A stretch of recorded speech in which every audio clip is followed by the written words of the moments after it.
Merhaba les amis, aujourd'hui 50e jour de l'aventure, réveil à Ordu. Je suis tout de suite au bord de la mer Noire. J'ai extrêmement bien dormi. Cette chambre aussi, elle est très confortable. Franchement très bien, pour le prix là, 16,50 € c'est parfait. J'ai eu du mal à me sortir du lit ce matin. J'ai déjà pris un petit déjeuner. Il y a un restaurant tout en haut là de l'hôtel avec une jolie vue justement sur la baie, sur la mer Noire. Petit déjeuner tout à fait appréciable, tout à fait correct. Alors comme je vous l'ai dit hier, aujourd'hui, je comptais faire du téléphérique, mais juste avant, là, je viens de prendre un petit thé, là, il y a 2 minutes, et j'étais en train de me dire, mais Jules, depuis hier, j'ai pas vu une seule cabine passer sur les câbles, puisque les poteaux et les câbles passent au-dessus de la ville, là, et je suis encore en train de regarder, il n'y a aucune cabine, j'ai vu aucune cabine hier, il n'y a aucune cabine depuis ce matin. J'ai l'impression que ce téléphérique il est fermé. Alors voilà, c'est un peu le début de l'hiver ici, peut-être que ça marche uniquement en haute saison. Le point de départ c'est à quelques centaines de mètres, je le vois d'ici, donc je vais y aller, je vais aller voir quand même, mais à mon avis c'est cuit, mais j'aimerais bien prendre un petit peu de hauteur quand même. L'arrivée c'est juste derrière là, est-ce qu'on voit par ici là? Ici, il y a certainement une route pour y aller, donc probablement que je vais prendre un taxi, je vais demander, je suis à côté de l'hôtel, je vais demander au gars de l'hôtel s'il y a des bus pour y aller.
Je suis arrivé à Boztepe les amis, le soleil est en train de percer à travers les nuages et l'appel à la prière est en train de résonner dans la vallée. Alors une fois arrivé ici, on a quand même un point de vue magnifique sur la ville d'Ordu et la mer Noire juste à côté. Alors évidemment j'ai pas pris le cable car, j'ai pas pris le téléphérique, c'est fermé, je pense que c'est fermé pendant l'hiver.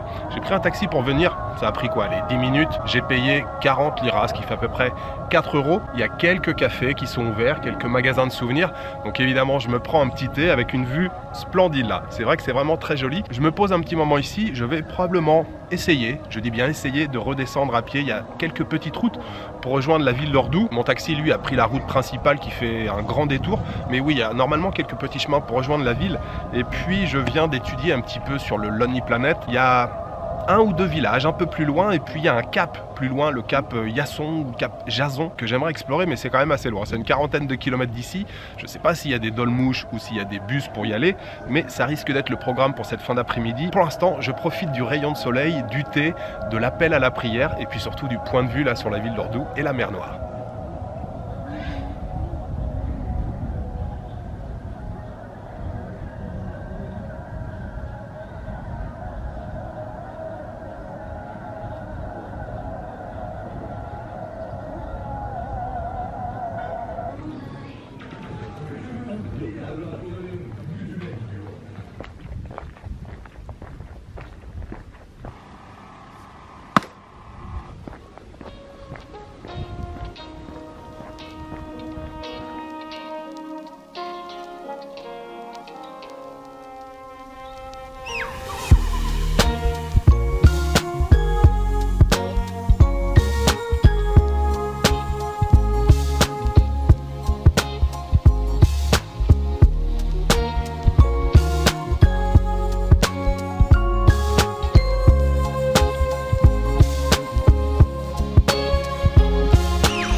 Alors ça y est, j'arrive en ville. C'était quelque chose là, cette descente. Au départ, quand je suis parti donc du point de vue là-haut, la Boz-Tepe, c'était plus ou moins une route de pavé, une route un peu déformée, un peu défoncée, mais plus ou moins une route. Je me suis fié à Google Maps, mais bon, Google Maps, hein, ça raconte aussi souvent des conneries. Et il y a un moment, je suis descendu, mais ça descendait vraiment comme ça. Je me suis dit, j'espère que ça mène quelque part parce que je veux surtout pas remonter ce truc-là. Et évidemment, il y a un moment, ça s'est arrêté. Ça s'est transformé plus ou moins en chemin. Je suis descendu et je suis arrivé à un moment chez des gens dans une cour, mais voilà, avec des broussailles tout autour, une toute petite maison en briques. Il y avait une cheminée avec de la fumée qui sortait. Je voyais personne, mais je me disais qu'il y avait peut-être quelqu'un dans la maison. Mais rabat, une fois, deux fois. Et à un moment, il y a un chien qui est sorti en aboyant. Mais ça va, il était gentil. Enfin, je lui ai fait 2-3 fois. Chut, chut. Il s'est calmé. Et puis il y a une femme qui a fini par sortir. Donc je dis oui, Shehir Merkezi, c'est le centre-ville. Et elle me dit ah, faut remonter et tout. Je dis ah, faut remonter. Elle me dit sinon, il y a un tout petit sentier qui descend, mais vraiment à travers la cambrousse. Et c'est très glissant, fais attention. Alors bien sûr, elle m'a dit tout ça en turc, mais voilà, j'ai compris l'intonation, les gestes et tout. Elle m'a dit vas-y, va doucement. Donc j'ai pris le petit chemin là. Je me suis pété la gueule 2-3 fois. Donc une fois, je suis tombé avec la caméra allumée, mais j'ai réussi à tourner le poignet pour protéger l'appareil photo. Ouais, c'était très glissant, c'était de la terre, de l'herbe. Et voilà, je viens de retrouver la route, je suis quasiment arrivé dans le centre. Donc je vais rejoindre la route principale qui longe la mer. Je vais voir s'il y a des dolmouches pour aller dans le village dont je vous ai parlé, la Perşembe ou même un petit peu plus loin.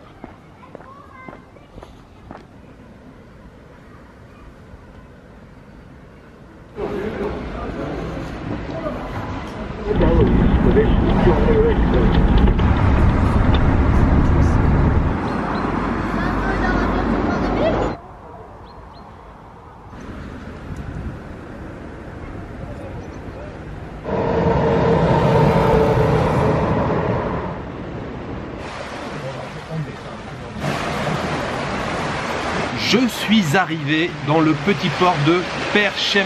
Alors finalement, c'était relativement simple. J'essaye de parler assez fort. Je suis juste au bord de l'eau. Il y a le bruit des vagues qui viennent se fracasser contre les pierres. Finalement, c'était assez simple depuis Ordu. Je me suis mis sur la route principale. Il y a plusieurs dolmouches qui sont passés. Il y en a un qui s'est arrêté. J'ai demandé au monsieur, il m'a dit non, moi j'y vais pas, mais attends un petit peu. Il y a un dolmouche pour Perşembe qui va arriver. J'ai attendu 5 minutes.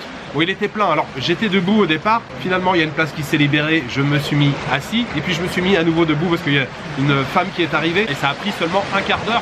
Donc petit port de pêche ici là de Perşembe, je vais passer un petit peu de temps ici, probablement manger un petit quelque chose, et puis ce qui m'intéresse aussi c'est d'aller un petit peu plus loin. Il y a un endroit qui s'appelle le Cap Jason, il y a apparemment une vieille chapelle et puis un phare parce que c'est au bout du cap, et juste avant ça il y a aussi un petit bled qui s'appelle Chaka avec une plage apparemment. J'imagine qu'il n'y aura pas grand monde en ce moment. Je sais pas s'il y a des dolmouches qui vont plus loin ou si je prendrai un taxi.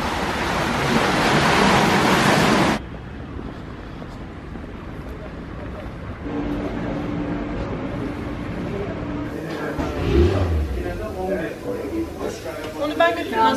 Ayakkabıcı olacağım. Parayı vereceğim aşağı.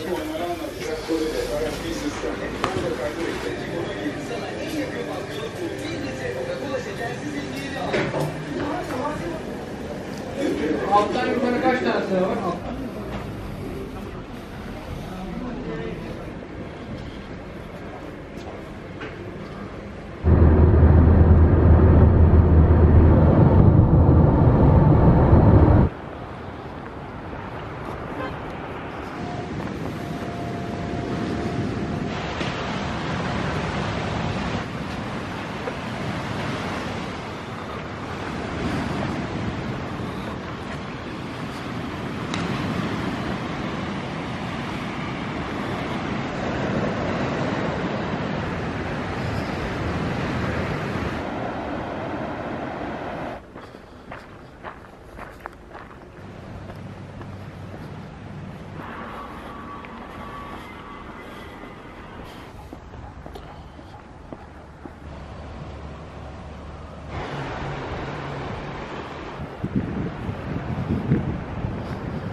j'espère que vous allez bien m'entendre. Je me suis mis dans un petit coin là protégé avec une vitre sur le côté parce qu'il y a pas mal de vent. Je suis sur un cap et je suis au cap Jason comme je vous l'avais annoncé. Donc il y a une chapelle et un phare, la chapelle Jason, le phare Jason. Alors le phare, je pensais que c'était un vieux phare assez imposant.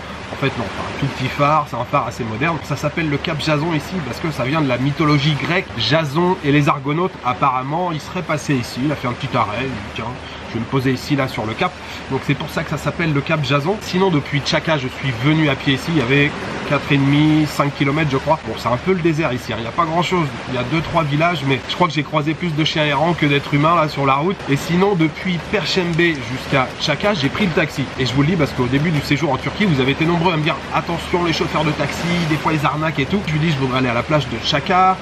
Ils me disent que tu veux faire l'aller-retour et tout. Je lui dis non, juste l'aller, je me débrouillerai pour rentrer. Il me fait ça. Alors je sais pas s'il me parlait du prix. Je me dis bon, 40, ça me semble pas beaucoup. Il y avait je crois 13 ou 14 km, j'ai 40 liras, ça fait pas beaucoup. 400, ça fait beaucoup trop. Mais vous mettez le compteur et tout. Ah ok, je mets le compteur. En fait, en arrivant à la plage de Tchaka, il y en avait pour 77 liras au compteur. Et il me dit ah non, le compteur et tout, c'est... Enfin bon, je comprends. Il me dit non, c'est pas bon, faut pas se fier au compteur. Et il me dit non, c'est 40. Donc en fait, j'ai payé que 40. Donc oui, les chauffeurs de taxi en Turquie sont extrêmement honnêtes. Et depuis un mois et demi maintenant que je suis ici, à peu près un mois et demi, voilà, tous les chauffeurs de taxi ont mis leur compteur. Donc vous pouvez faire confiance aux chauffeurs de taxi. Ici non, pour rentrer, je sais pas du tout comment je vais rentrer. J'ai voulu demander le numéro du chauffeur de taxi. Il m'a dit non, j'ai pas de téléphone. Je sais pas s'il y a des dolmouches qui passent, si je dois marcher jusqu'à Perşembe. Alors là ça fait loin si je dois marcher jusqu'à Perşembe. Que là depuis Tchaka j'ai pas vraiment vu de taxi passer sur la route. Je vous ai dit, hein, il n'y a pas grand monde qui passe sur cette route.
Finalement pour rentrer du cap Jason ça a été très simple. J'ai rejoint la route principale, il y avait un petit sentier pour accéder au cap. Une fois que j'étais sur la route principale, j'ai dû marcher, allez, 5 minutes.